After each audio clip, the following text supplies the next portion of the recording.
మొత్తానికి భారతీయ జనతా పార్టీ భారీగా మొత్తానికి పార్లమెంటు అభ్యర్థులను లోక్సభ అభ్యర్థులను ప్రకటించింది నిన్న.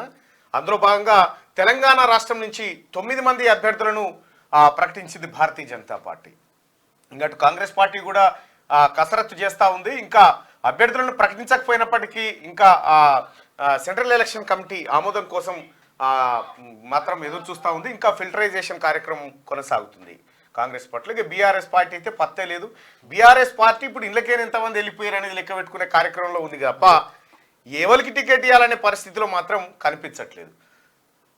ఇంకా దానికి ఒక మాటలో చెప్పాలంటే బీఆర్ఎస్ పార్టీ అసలు టికెట్లు ప్రకటించేదాకానన్నా నిలబడుతుందా లేదా, ప్రకటించిన తర్వాత కూడా ఎవడన్నా ఉంటాడా పోతాడా అనేది పరిశాన్ అయిపోయింది.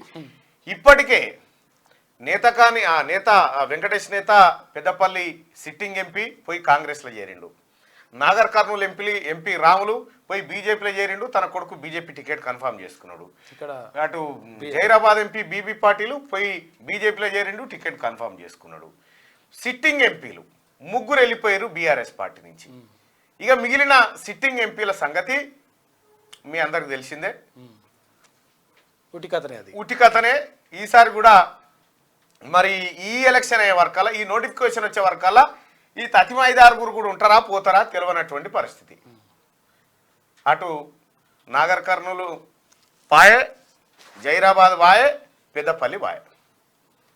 ఇక మిగిలిన కేసీఆర్ చేతిలో ఇప్పటికిప్పుడున్న సిట్టింగ్ ఎంపీలు ఏమిటి అంటే, ఒకటి వరంగల్, మహబాదు, మహబూబ్ నగరు, ఆ తర్వాత చేవెళ్ళ, ఆ తర్వాత మెదక్,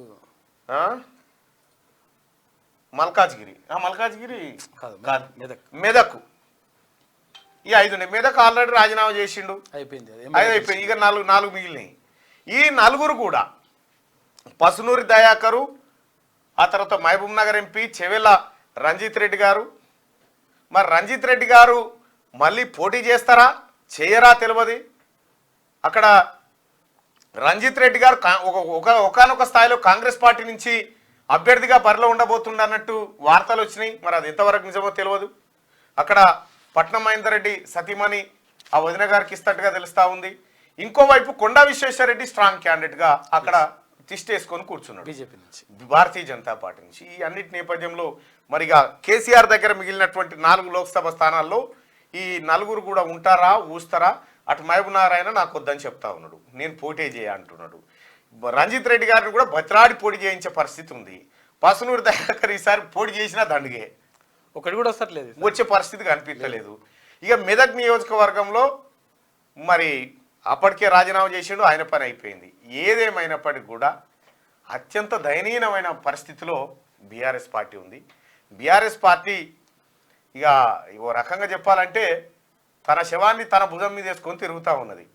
ఎటు పోవాలో తెలియక, ఏడ కాష్టం చేయాలో తెలియక అనంత వాయువుల్లో కలిసిపోతే పరిస్థితి ఉంది భారతీయ జనతా పార్టీ దెబ్బకు, కాంగ్రెస్ పార్టీ దెబ్బకు.